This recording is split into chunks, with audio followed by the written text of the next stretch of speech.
आगे आने वाले समय में समाजवादी पार्टी के राष्ट्रीय अध्यक्ष श्री अखिलेश यादव की 19 अप्रैल को आ रहे लड़ाई का मैदान तैयार होगा, दो हाथ होंगे, 10% लोग हैं और दूसरी तरफ सामाजिक न्याय की जब पर शक्तियां हैं। विजयी हमारी होगी, कोई भाई का राज हो नहीं सकता। तीन सेनाएं खड़ी, वायु सेना, थल सेना और जल सेना। अब एक नई सेना पैदा हो गई है। हमारी हाथ जोड़ की प्रार्थना है, चीन ने हमारी जमीन पर कब्जा कर लिया। अरुणाचल प्रदेश को चीन अपने हिस्से में दिखाता है। ये जो रणबांकुर है करनी सेना के, हिंदुस्तान की सरहद पर चले जाओ, चीन से हमको बचाओ, वरना तुमसे ज्यादा नकली दुनिया में कोई हो नहीं सकता। हिंदुस्तान की जमीन चीन से, वरना तुम नकारा कहे जाओ। नमस्कार, आपके साथ हूं मैं आरजू दुबे और आप देख रहे हैं न्यूज स्टेट और मैं हूं आपके साथ प्रीति भारद्वाज। न्यूज स्टेट के डिजिटल प्लेटफॉर्म में आपका स्वागत है।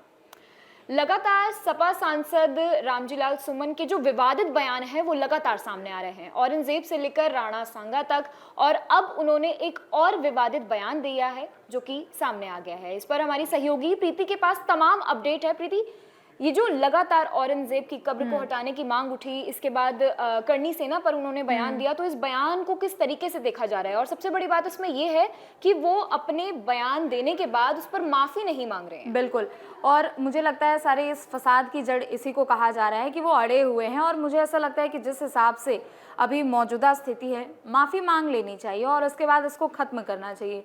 क्योंकि आप देखिए कि ये कोई अभी नया मामला नहीं है। औरंगज़ेब के समय में हमने देखा कि किस तरीके से महाराष्ट्र की पूरी राजनीति गरमाई हुई थी। औरंगज़ेब के कब्र को हटाना चाहिए, नहीं हटाना चाहिए, हटाना चाहिए भी तो क्यों हटाना चाहिए, और नहीं हटाना चाहिए तो क्यों नहीं हटाना चाहिए। तमाम हमने तर्क वितर्क यहाँ पर देखे थे।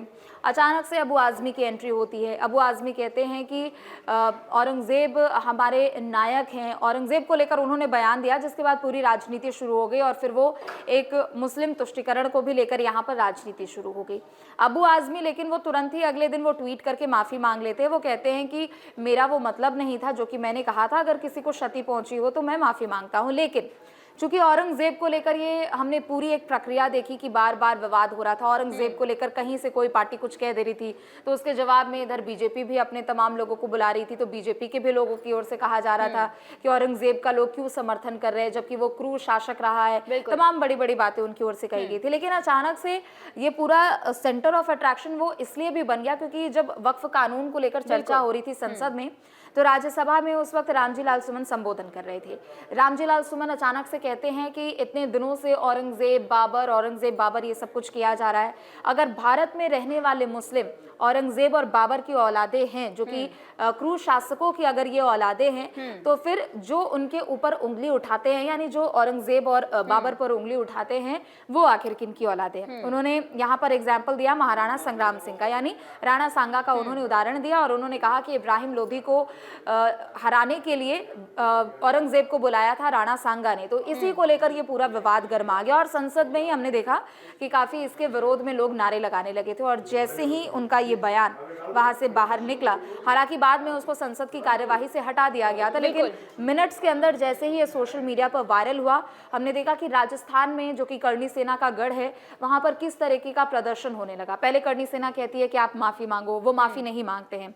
फिर बीते महीने मार्च में रामजीलाल सुमन के घर पर पहुंच जाते हैं करनी सेना के। आप समझिए कि लगभग हजारों कार्यकर्ता उनके घर पहुंचते हैं, आगजनी करते हैं, पुलिस के साथ भी तोड़फोड़ करते हैं, और आपने देखा भी होगा वो विजुअल्स की किस तरीके से पूरा हो हंगामा होता है। हालांकि तब मामले को शांत करा दिया जाता है, लेकिन अभी जब 12 अप्रैल को राणा सांगा की जयंती थी, उस वक्त आगरा के आसपास और जितने भी राजस्थान से लग के जितने एरिया है उत्तर प्रदेश के, वहाँ से करनी सेना का एक हुजूम आता है और आप समझिए कि हजारों की संख्या में लोग जुट होते हैं और कहते हैं कि शाम 5 बजे तक रामजीलाल सुमन अगर माफ़ी नहीं मांगेंगे तो हम फिर उसके बाद इसको और भी ज़्यादा उग्र करेंगे। हालांकि इससे पहले भी रामजीलाल सुमन से माफ़ी मांगने की बात कही गई थी, लेकिन उन्होंने कहा था कि नहीं, मैं माफ़ी नहीं मांगूंगा, मैं अपने बयान पर अड़ा रहूंगा, अडिग रहूंगा। और वो कह रहे थे कि इसमें मैंने गलत क्या बोला, क्योंकि करनी सेना राजपूतों को लेकर वो हमेशा उग्र रहती है, और कई हमने ऐसे देखे भी है टाइम जब करनी सेना की ओर से तमाम अलग अलग मुद्दों को लेकर विरोध प्रदर्शन किया गया।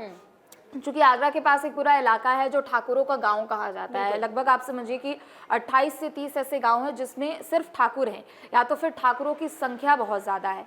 वो लोग वहां से पहुंचते हैं, 5 बजे का अल्टीमेटम दिया जाता है, फिर जैसे ही शाम के 5 बजते हैं वो लोग उनके घर की तरफ जाने लगते हैं। और आप इसी से इस बात का अंदाज़ा लगाइए आरजू कि 10,000 पुलिसकर्मियों को उस दिन सिर्फ और सिर्फ आगरा में अलर्ट किया गया था। तो आप उन प्रदर्शनकारियों की और करनी सेना के जो तमाम कार्यकर्ता थे जो कि माफ़ी मंगवाने पर अड़े हुए थे, उनकी संख्या कितनी ज़्यादा होगी। हालांकि समझाया बुझाया गया, फिर उनसे बातचीत की गई रामजी लाल सुमन से, उन्होंने फिर बोला कि मैं बयान नहीं दूंगा। और कल जब अम्बेडकर जयंती थी तो वो एक कार्यक्रम में पहुंचे सपा कार्यालय, और वो उन्होंने कहा कि हालांकि बात तो उन्होंने राणा सांगा से फिर दूसरी तरफ शिफ्ट कर दिया। उसी मुद्दे पर मैं अभी आने वाली थी कि पहले औरंगजेब की कब्र के बारे में उन्होंने बोला, इसके बाद उन्होंने बाबर के बारे में बोला, और वो लगातार कुछ ना कुछ बोले ही जा रहे हैं। कल अंबेडकर जयंती के मौके पर आगरा कार्यालय में उन्होंने ये बोला कि अगर आप में बाबर का डीएनए है तो तुम सब में किसका है? हाँ, हम लोगों में। बेसिकली उन्होंने मुसलमानों को ये चीज बोली कि अगर मुसलमानों में बाबर का डीएनए है तो तुम सब में किसका डीएनए है? तो लगातार वो हिंदुओं की आस्था पर प्रहार कर रहे हैं। इसको किस तरीके से देखा जाएगा? और एक सबसे बड़ा सवाल ये भी है कि वक्फ कानून का जब वो राज्यसभा में संबोधन कर रहे थे तब ये भी देखा गया कि बीजेपी उनकी बात को इतना सीरियसली नहीं ले रही थी। और अमूमन हम देखते हैं कि जब कोई भी एक कानून अगर पास हो गया है, लोकसभा से पास हुआ, राज्यसभा से भी फिर पास हुआ, और सभी सांसदों की ओर से अपने अपने यहाँ पर जवाब रखे जाते हैं। क्योंकि कानून पास हो गया था और उस समय चर्चा चल रही थी कानून को लेकर, लोग अपना विरोध भी दर्ज करा रहे थे और बता भी रहे थे कि क्यों हम इसका विरोध कर रहे हैं। तो उस समय उनकी बातों को उतना ज्यादा ध्यान नहीं दिया गया, लेकिन जब राणा सांगा को लेकर उन्होंने बोला उसके बाद वो काफी ज्यादा हो हंगामा देखा हमने। और कल जब अंबेडकर जयंती पर वो पहुंचे हुए थे, उन्होंने राणा सांगा का तो नाम नहीं लिया, लेकिन उन्होंने ये कहा कि मैंने जो बोला है मैं उस पर अड़ा हुआ हूं। और उन्होंने ये भी बोला कि गड़े मुर्दे अगर आप उखाड़ोगे तो आपको बहुत ज्यादा भारी पड़ेगा। और वक्फ बिल लाया गया। वक्फ बिल को हम लगातार देख रहे हैं कि वक्फ बिल को लेकर भी विरोध प्रदर्शन नहीं थम रहा है। आप पश्चिम बंगाल चले जाइए, मुर्शिदाबाद में कितना ज्यादा आगजनी की गई है, 3 लोगों की जान चली गई है। उसके बाद उत्तर 24 परगना में भी ऐसी तस्वीर देखने को मिल रही है। तो वक्फ कानून को लेकर विरोध हो रहा है, लेकिन दूसरी तरफ वो कह रहे हैं कि हिंदू मुस्लिम मंदिर मस्जिद किया जा रहा है। अब फिर उन्होंने बड़ी बात तो ये कि उन्होंने ये कहा कि हर एक मस्जिद के नीचे मंदिर ढूंढने का काम किया जा रहा है, और अगर ऐसा होता रहेगा तो हम ये कहने के लिए बाध्य होंगे या हमें ये कहना पड़ेगा कि हर मंदिर के नीचे एक बौद्ध मठ है। और देखिए, इस तरह के तर्क बहुत सारे लोगों की ओर से दिए जाते हैं कि अगर मस्जिद के नीचे मंदिर है तो मंदिर के नीचे भी बौद्ध मठ है। स्वामी प्रसाद मौर्य, उनकी ओर से इस मुद्दे को, खासकर जब वो समाजवादी पार्टी में थे, उनकी ओर से काफ़ी ज़्यादा जोर शोर से उठाया भी जा रहा था इस मुद्दे को। और अब रामजी लाल सुमन ने ये बात कही है। बिल्कुल, तो साफ तौर पर देखा जा सकता है कि लगातार रामजी लाल सुमन के बोल बिगड़ रहे हैं। इस मुद्दे पर हमारी सहयोगी प्रीति की नजर बनी हुई है और पूरे न्यूज स्टेट की भी नजर बनी हुई है। तब तक के लिए आप देखते रहिए न्यूज स्टेट। नमस्कार।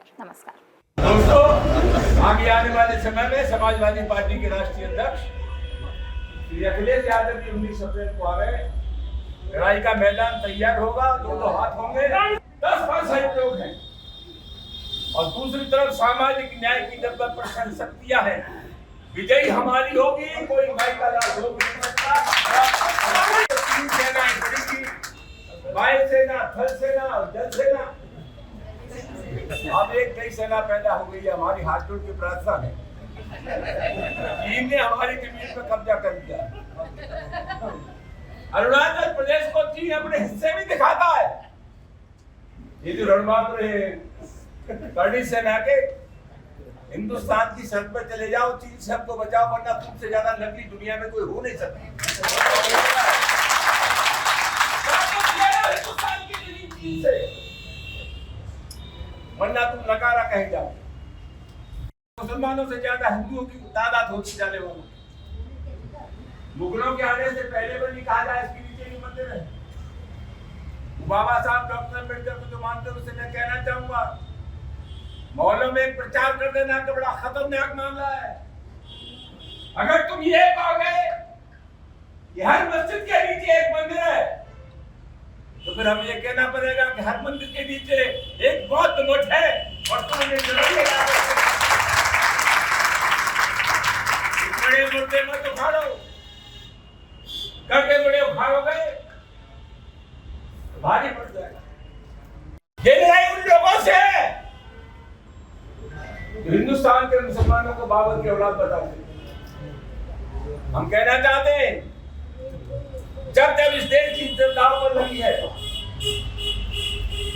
हिंदुस्तान के मुसलमान ने साबित कर दिया है कि देश की मिट्टी से जितनी मोहब्बत हिंदू को है उससे कम मोहब्बत किसी को नहीं। जब तुम बाबर को कहोगे कि ये मुसलमान बाबर का डीएनए है तो तुमने किसका डीएनए? कोई तो रायता फैला हुआ है।